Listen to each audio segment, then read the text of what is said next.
오늘 우리에게 주시는 하나님의 말씀은 마가복음 13장 24절부터 37절까지의 말씀입니다. 제가 하나님의 말씀을 봉독하겠습니다. 그때 그 환란 후 해가 어두워지며 달이 빛을 내지 아니하며 별들이 하늘에서 떨어지며 하늘에 있는 권능들이 흔들리리라. 그때 인자가 구름을 타고 큰 권능과 영광으로 오는 것을 사람들이 보리라.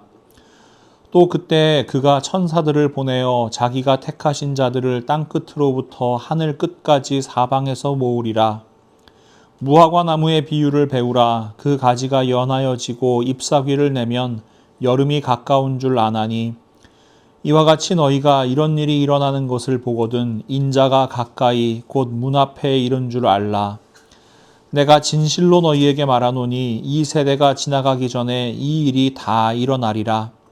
천지는 없어지겠으나 내 말은 없어지지 아니하리라. 그러나 그 날과 그 때는 아무도 모르나니 하늘에 있는 천사들도 아들도 모르고 아버지만 아시느니라. 주의하라, 깨어 있으라. 그때가 언제인지 알지 못함이라. 가령 사람이 집을 떠나 타국으로 갈 때 그 종들에게 권한을 주어 각각 사물을 맡기며 문지기에게 깨어 있으라 명함과 같으니, 그러므로 깨어 있으라. 집주인이 언제 올는지, 혹 저물 때 일는지, 밤중 일는지, 다굴 때 일는지, 새벽 일는지 너희가 알지 못함이라. 그가 호련히 와서 너희가 자는 것을 보지 않도록 하라. 깨어 있으라. 내가 너희에게 하는 이 말은 모든 사람에게 하는 말이니라 하시니라. 아멘. 우리 예수님께서는 큰 환난의 날에 대해서 우리에게 말씀해 주십니다.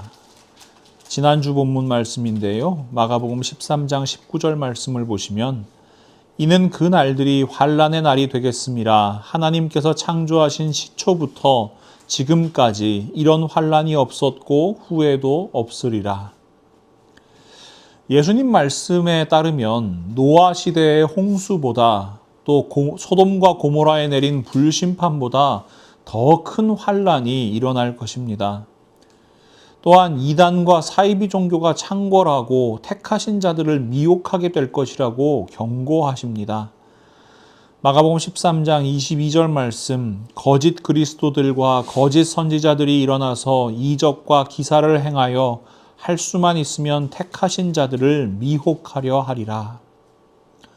심지어 오늘 본문 말씀을 보시면 예수님께서 큰 환난이 일어난 후에 더욱더 무서운 일들이 일어날 것이라고 말씀하십니다.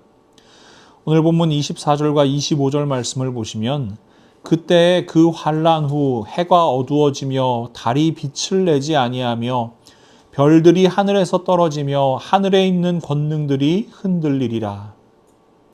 해가 어두워지고 달이 빛을 잃는다고 말씀하세요. 별들이 하늘에서 떨어지고 하늘에 있는 권능들이 흔들릴 것이라고 말씀하십니다. 여러분 잘 아시는 것처럼 고대로부터 사람들은 이 천체의 움직임을 관찰해서 기륭화복을 점치곤 했습니다. 거의 대부분의 문화권에서 태양은 힘, 생명, 능력, 권위 이런 것들을 상징하는 아주 중요한 어떤 대상이었어요. 그래서 해가 빛을 잃는다. 우리는 일식이라고 알고 있잖아요. 이건 대단히 큰 흉조로 여겨졌습니다. 이집트 신화에서는 이 거대한 뱀의 형상을 한 이 아포피스라는 이 악신이 있는데, 이 태양신인 라를 이 아포피스가 삼키는 것이 일식이다. 이렇게 해석을 했어요. 그래서 일식 후에 다시 해가 나오잖아요. 그건 뭐냐? 이 태양신인 라가 부활을 해서 아포피스의 배를 이렇게 가르고 다시 나오는 거다. 이렇게 믿었습니다. 동양에서도 뭐 용이라든가 아니면 커다란 개라든가 이런 것들이 태양을 삼켰다가 다시 뱉어내는 거다. 이렇게 해석하기도 했고요.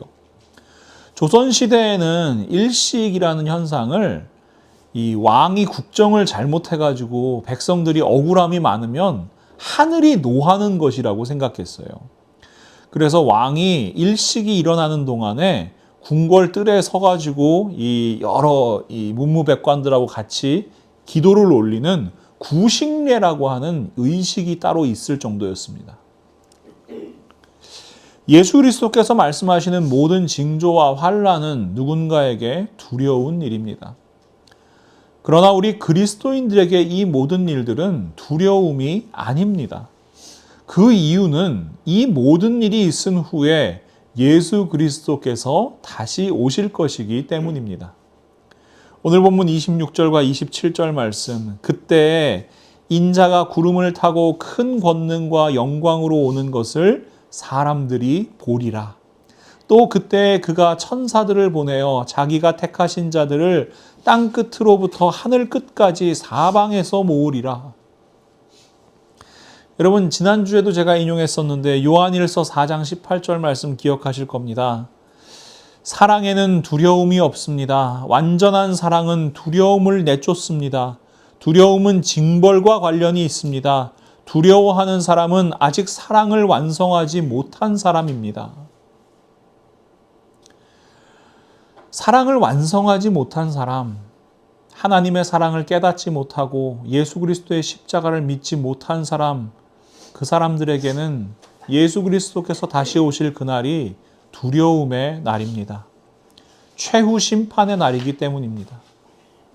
그러나 하나님 아버지의 완전하신 사랑으로 예수 그리스도의 십자가로 구원을 받은 우리에게 그날은 두려움이 아닌 기쁨과 감사와 감격이 넘치는 날이 될 겁니다.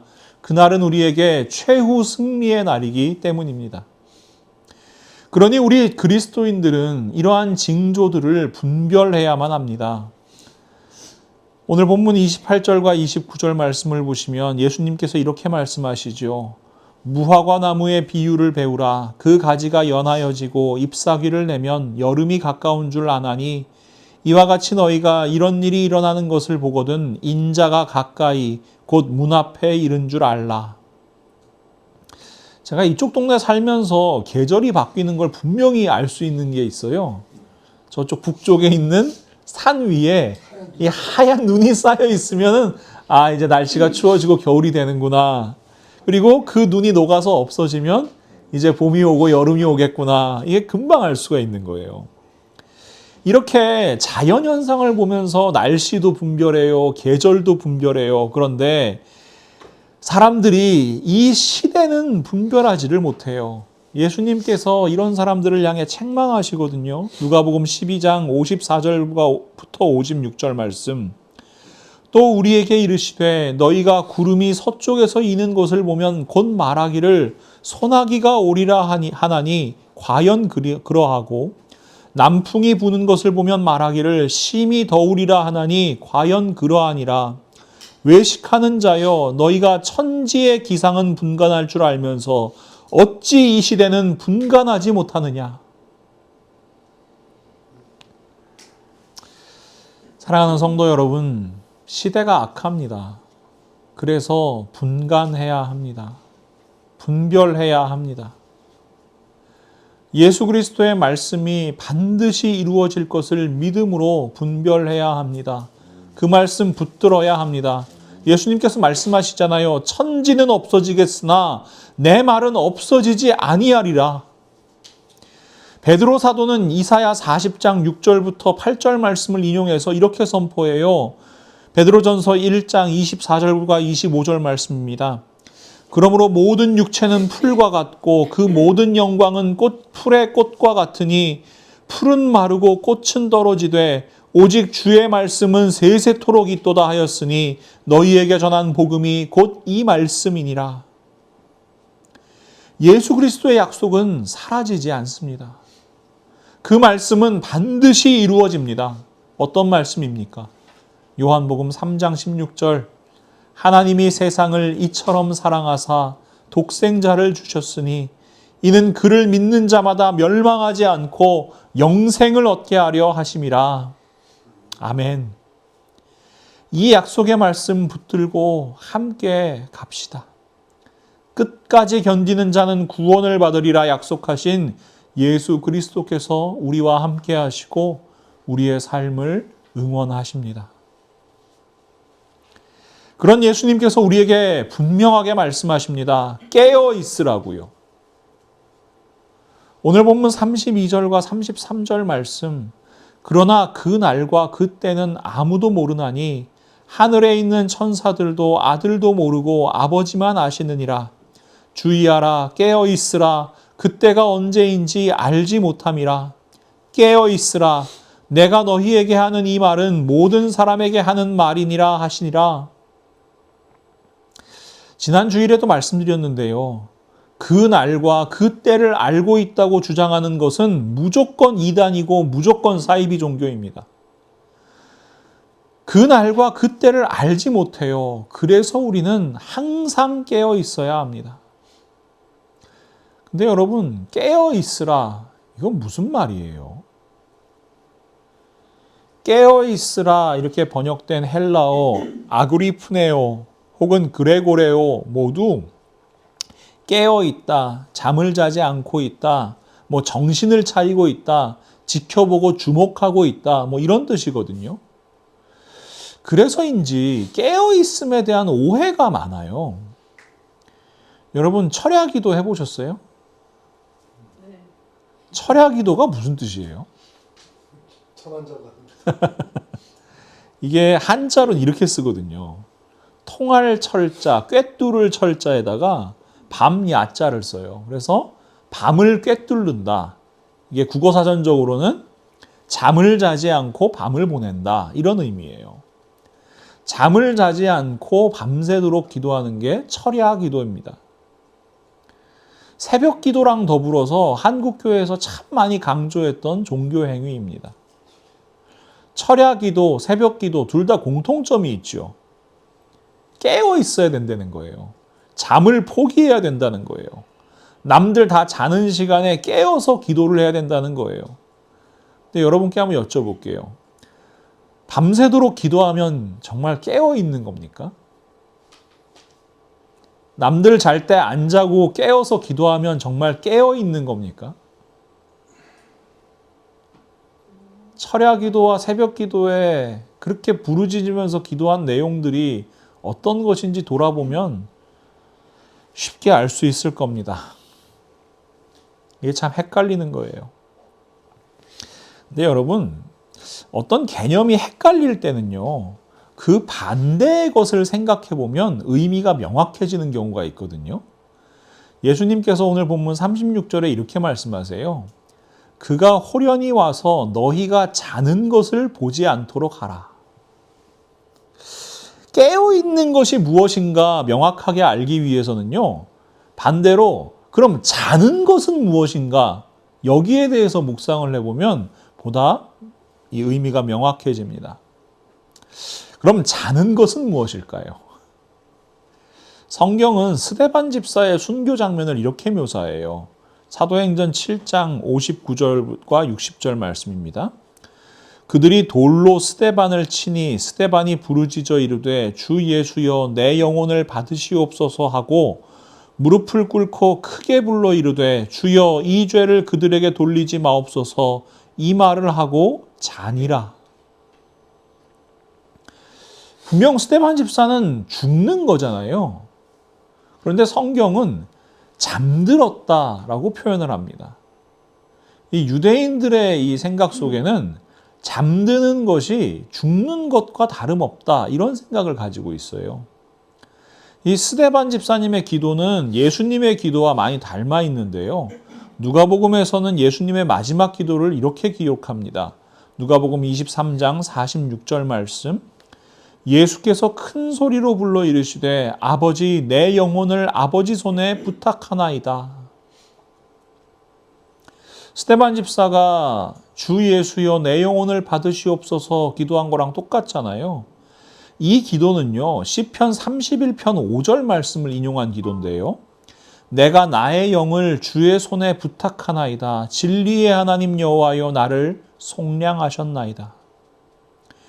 이 기도문은 보통 유대인들이 언제 하는 기도냐 하면 잠들 때 하는 기도입니다. 잠든다는 건 죽은 것이나 다름없는 상태니까 하나님께서 나의 영혼을 지켜주세요. 내 영혼을 하나님 손에 올려드립니다. 이렇게 기도하고 자는 거예요. 깨어있지 않다는 것, 잠들어 있다는 것은 죽은 것이나 다름없는 상태입니다. 잠들어 있다는 것은 아무것도 느끼지 못하고 나의 의지로 아무것도 행하지 못하는 상태, 이것을 의미합니다. 시체나 다름없는 상태죠. 이렇게 잠들어 있는 상태가 어떤 것인가 우리는 크게 두 가지로 생각해 볼 수 있는데요. 먼저 하나님의 뜻을 분별하지 못하는 상태입니다. 여러분, 제사장은 술 마셔도 돼요? 안 돼요? 평소엔 마셔도 돼요. 평소엔 마셔도 되는데 하나님께서 분명하게 마시지 말라고 하시는 장면이 있어요. 레위기 10장 8절에서 11절 말씀. 여호와께서 아론에게 말씀하여 이르시되 너와 네 자손들이 회막에 들어갈 때에는 포도주나 독주를 마시지 말라. 그리하여 너희 죽음을 면하라. 이는 너희 대대로 지킬 영영한 규례라. 그리하여야 너희가 거룩하고 속된 것을 분별하며 부정하고 정한 것을 분별하고 또 나 여호와가 모세를 통하여 모든 규례를 이스라엘 자손에게 가르치리라. 제사장이 제사장의 직무를 수행하기 위해서 회막에 들어갈 때는 술을 마시면 안 되는 겁니다. 왜요? 정확하게 분별해야 하기 때문이에요. 무엇이 거룩하고 무엇이 속된 것인지 분별해야 하기 때문입니다. 분별해서 하나님의 말씀을 제대로 가르쳐야 하기 때문입니다. 술에 취해서 제대로 분별하지 못한다면 그 제사장은 잠들어 있는 거예요. 그러면 제사장이 아니라 시체나 다름없는 겁니다. 술에 취하는 것보다 더욱 무서운 게 있습니다. 재물에 취하고 권력에 취하고 음욕에 취하는 것입니다. 아모스 선지자는 북이스라엘의 부자들과 권력자들을 향해서 이렇게 선포합니다. 아모스 2장 6절에서 8절 말씀입니다. 여호와께서 이와 같이 말씀하시되 이스라엘의 서너 가지 죄로 말미암아 내가 그 벌을 돌이키지 아니하리니 이는 그들이 은을 받고 의인을 팔며 신 한 켤레를 받고 가난한 자들을 팔며 힘없는 자의 머리를 티끌먼지 속에 발로 밟고 연약한 자의 길을 굽게 하며 아버지와 아들이 한 젊은 여인에게 다녀서 내 거룩한 이름을 더럽히며 모든 제단 옆에서 전당 잡은 옷 위에 누우며 그들의 신전에서 벌금으로 얻은 포도주를 마심이니라. 온갖 세속적인 것에 취하면요, 분별하지 못해요. 가난한 자들 짓밟고 음행하고 하나님 말씀에 거역하고, 여러분 이거 죄입니까? 아닙니까? 죄예요. 그런데 그것에 취하면 분별하지 못하는 거예요. 무엇이 정이고 무엇이 불의인지, 무엇이 선이고 무엇이 악인지 분별하지 못하는 거예요. 불의를 보고도 눈 감아버리고요.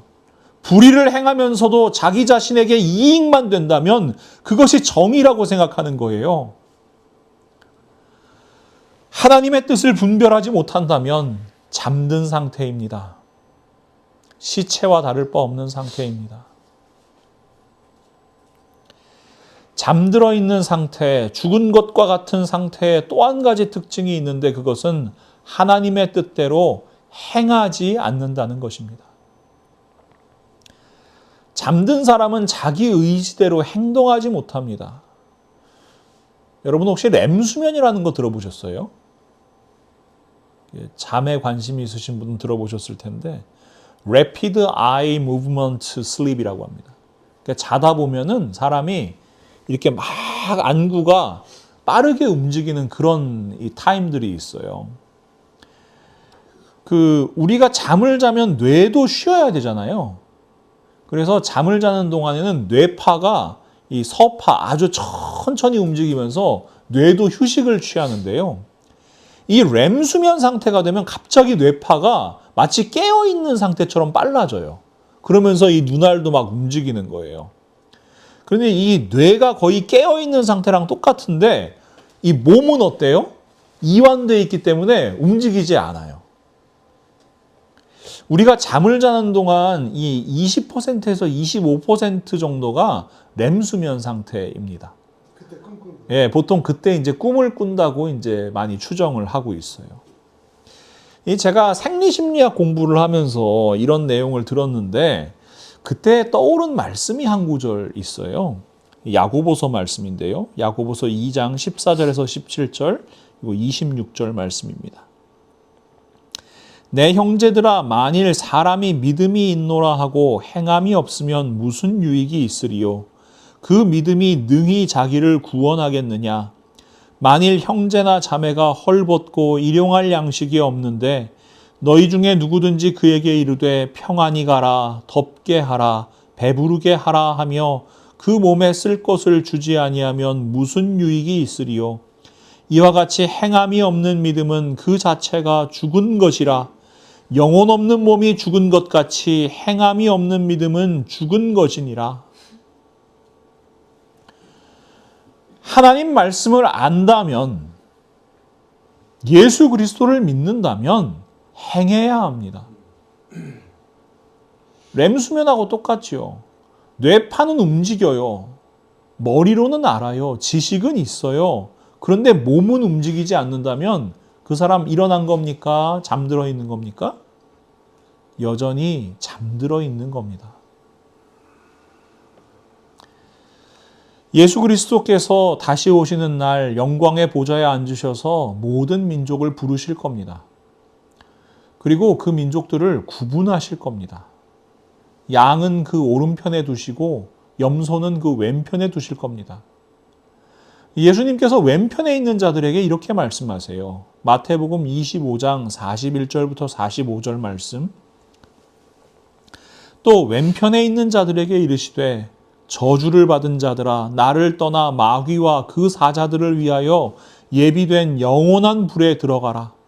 내가 줄일 때에 너희가 먹을 것을 주지 아니하였고 목마를 때에 마시게 하지 아니하였고 나그네 되었을 때에 영접하지 아니하였고 헐벗었을 때에 옷 입히지 아니하였고 병들었을 때와 옥에 갇혔을 때에 돌보지 아니하였느니라 하시니 그들도 대답하여 이르되 주여 우리가 어느 때에 주께서 줄이신 것이나 목마르신 것이나 나그네 되신 것이나 헐벗으신 것이나 병드신 것이나 옥에 갇히신 것을 보고 공양하지 아니하더이까.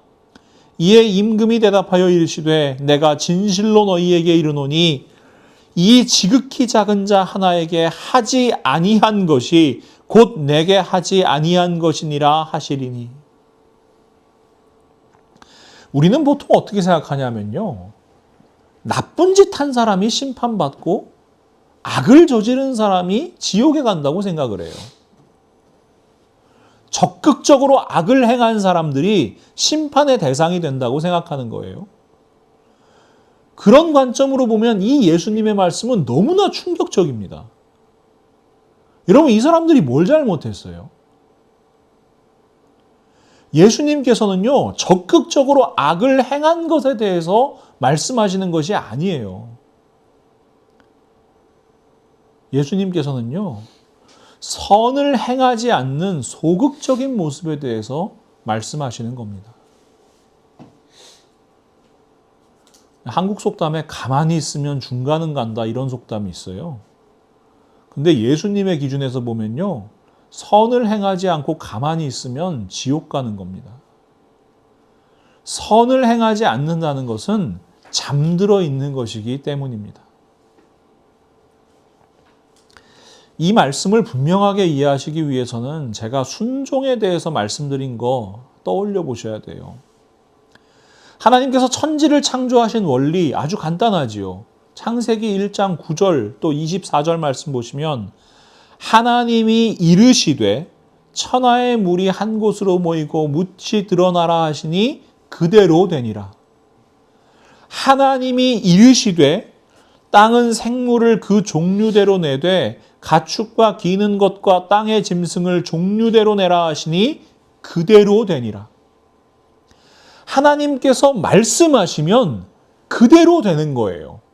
이것이 하나님께서 천지를 창조하신 원리입니다. 그런데 하나님께서 하나님을 예배할 성막을 만드시는 모습을 보면 뭔가 변화된 것이 있어요. 출애굽기 40장 17절에서 19절 말씀. 둘째 해 첫째 달 곧 그 달 초하루에 성막을 세우니라. 모세가 성막을 세우되 그 받침들을 놓고 그 널판들을 세우고 그 띠를 띄우고 그 기둥들을 세우고 또 성막 위에 막을 펴고 그 위에 덮개를 덮으니 여호와께서 모세에게 명령하신 대로 되니라. 여러분, 하나님께서 성막을 만들고 싶으시면 간단합니다. 성막이 있으라 하고 말씀하시면 됩니다. 그러면 하나님께서 생각하신 가장 완벽한 모습의 성막이 뿅 하고 세워질 겁니다. 그런데 하나님께서는요, 모세에게 성막을 만들라고 말씀하십니다. 그리고 모세와 이스라엘 백성들은 그 말씀에 순종하여 성막을 만듭니다. 생각해보면 사람이 아무리 정교하게 만든다 해도 하나님께서 만드신 것과 비교할 수 없을 겁니다.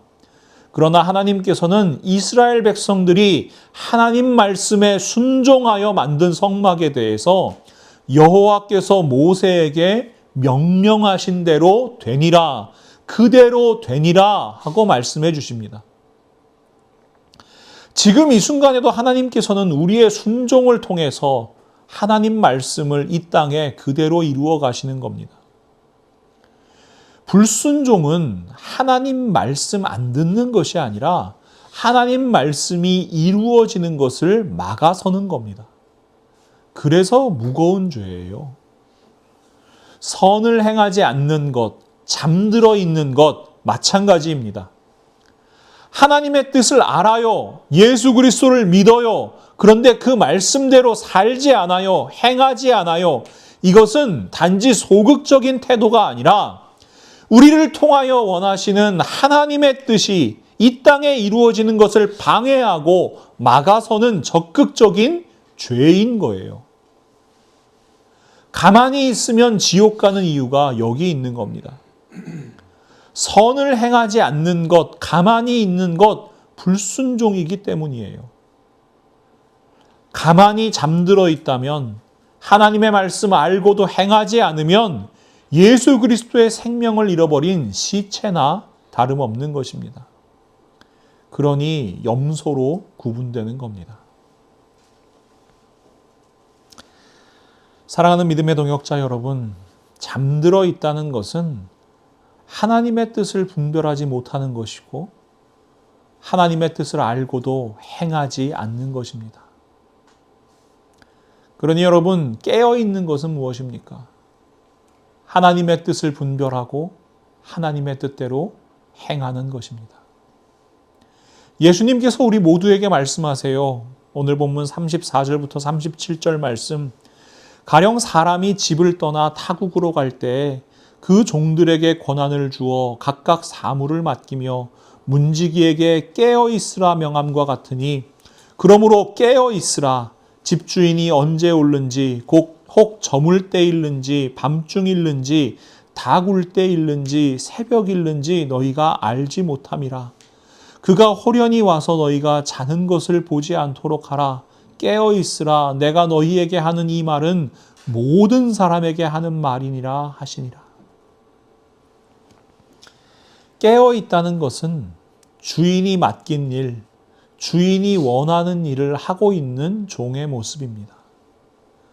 그러니 우리는 하나님의 뜻을 온전히 분별하고 그 뜻대로 행해야 합니다.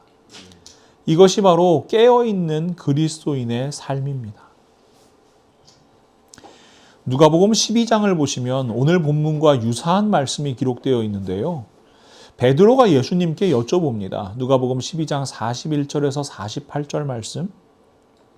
베드로가 여짜오되 주께서 이 비유를 우리에게 하심이니이까 모든 사람에게 하심이니이까.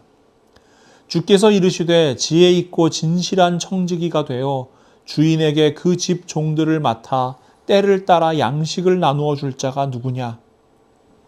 주인이 이를 때에 그 종이 그렇게 하는 것을 보면 그 종은 복이 있으리로다. 내가 참으로 너희에게 이르노니 주인이 그 모든 소유를 그에게 맡기리라.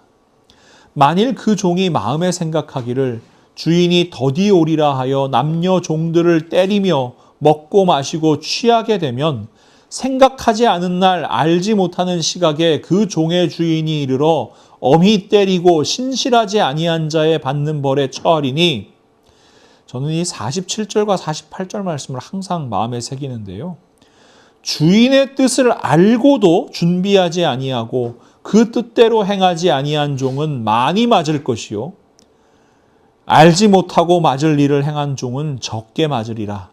무릇 많이 받은 자에게는 많이 요구할 것이요 많이 맡은 자에게는 많이 달라 할 것이니라. 제가 오늘 여러분께 좀 죄송한 마음이 있습니다. 오늘 여러분은 하나님의 말씀을, 하나님의 마음을 분명하게 알게 되셨습니다. 그러니 여러분은 많이 맞을 사람이 되신 겁니다. 근데 여러분, 저는 분명히 믿기 때문에 말씀을 드린 거예요. 우리 모두는요, 많이 맞을 것을 걱정해야 되는 종들이 아닙니다. 그런 악한 종들이 아닙니다. 주인의 칭찬과 인정을 받고요, 주인의 모든 소유를 맡게 될 복된 종으로 살아갈 우리임을 저는 확신합니다. 지극히 작은 자 한 사람에게 선을 행함으로 말미암아 날마다 예수님 만나는 복된 그리스도인으로 살아가기를 간절히 소망합니다. 예수님 말씀 붙들고 깨어있는 생명의 통로로 살아갈 수 있기를 간절히 소망합니다. 예수님께서 우리와 함께 하실 겁니다. 오늘은 사순절 첫째 주일인데요. 사도 바울의 권면으로 여러분을 권면하고자 합니다.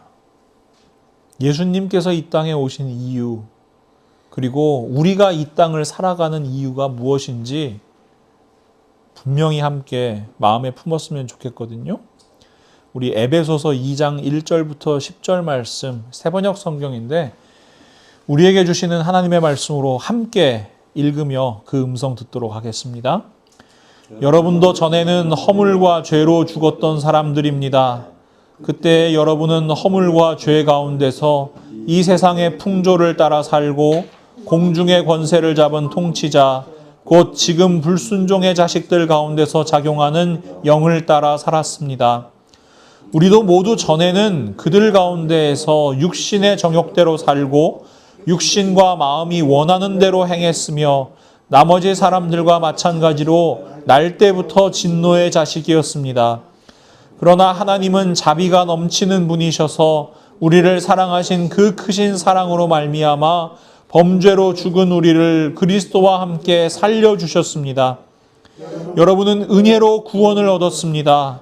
하나님께서 그리스도 예수 안에서 우리를 그분과 함께 살리시고 하늘에 함께 앉게 하셨습니다. 그것은 하나님께서 그리스도 예수 안에서 우리에게 자비로 베풀어 주신 그 은혜가 얼마나 풍성한지를 장차 올 모든 세대에게 드러내 보이시기 위함입니다. 여러분은 믿음을 통하여 은혜로 구원을 얻었습니다. 이것은 여러분에게서 난 것이 아니요 하나님의 선물입니다. 행위에서 난 것이 아닙니다. 그러므로 아무도 자랑할 수 없습니다. 우리는 하나님의 작품입니다. 선한 일을 하게 하시려고 하나님께서 그리스도 예수 안에서 우리를 만드셨습니다. 하나님께서 이렇게 미리 준비하신 것은 우리가 선한 일을 하며 살아가게 하시려는 것입니다. 아멘. 사랑하는 믿음의 동역자 여러분, 우리는 선한 일을 해서 구원을 받은 건 아닙니다. 그러나 예수 그리스도의 십자가, 그 은혜와 사랑을 통해 우리를 구원하신 하나님의 목적은 분명합니다. 우리가 그리스도 예수 안에서 새로운 생명을 얻었다면, 우리가 구원을 받았다면 우리는 선한 일을 하며 살아가야 합니다. 하나님의 뜻을 행하며 살아가야 합니다. 예수 그리스도의 사랑과 생명과 그 복음을 흘려보내는 삶을 살아야 합니다. 우리 모두 깨어있는 그리스도인 되기를 간절히 소망합니다. 이 땅 가운데 하나님의 뜻을 분별하고 그 뜻을 행함으로 말미암아 아름다운 하나님의 나라 함께 이루어가는 우리 모두가 될 수 있기를 예수 그리스도의 이름으로 간절히 축원합니다. 사랑의 하나님, 오늘도 하나님의 말씀으로 저희에게 말씀하여 주심을 진심으로 감사합니다. 하나님, 저희들 하나님의 말씀을 듣고 그 말씀 알지만 여전히 잠들어 있는 것은 아닌지 다시 한번 돌아보게 됩니다. 하나님, 저희들 깨워 주시옵소서. 깨어있는 그리스도인으로 이 땅을 살아가게 하여 주시옵소서. 하나님의 뜻을 온전히 분별하는 사람들 되게 하시고 그 뜻대로 용기 있게 행하는 사람들 되게 하여 주시옵소서. 그리하여 이 땅 가운데 하나님 아버지의 뜻이 하늘에서와 같이 이루어지게 하여 주시옵소서. 저희들은 능력 없습니다. 저희들은 아무 힘 없습니다. 그러나 하나님께서 역사하실 것을 기대함으로 저희들 한 걸음 한 걸음 나아갑니다. 그러니 하나님, 저희들의 삶을 사용하시어 저희들의 삶의 터전 가운데, 이 땅 가운데 아름다운 하나님의 나라, 거룩한 하나님의 나라 이루어지게 하여 주시옵소서. 정말 이 땅이 점점 악해져 가는 것을 봅니다. 하나님께서 원하시는 것과는 정반대의 걸음을 걷는 것을 봅니다. 그 세상 가운데에서 저희들 끝까지 견디게 하시고 예수 그리스도를 믿는 그리스도인으로 살아가는 것을 포기하지 않게 하여 주옵소서. 포기하지 않으면 때가 이름에 거두리라 말씀하신 그 말씀 붙들고 오늘도 예수 그리스도와 함께 이 땅을 당당히 행진하는 예수 그리스도의 군사 하나님의 백성으로 살아가게 하여 주시옵소서. 예수 그리스도의 이름으로 간절히 기도하옵나이다. 아멘.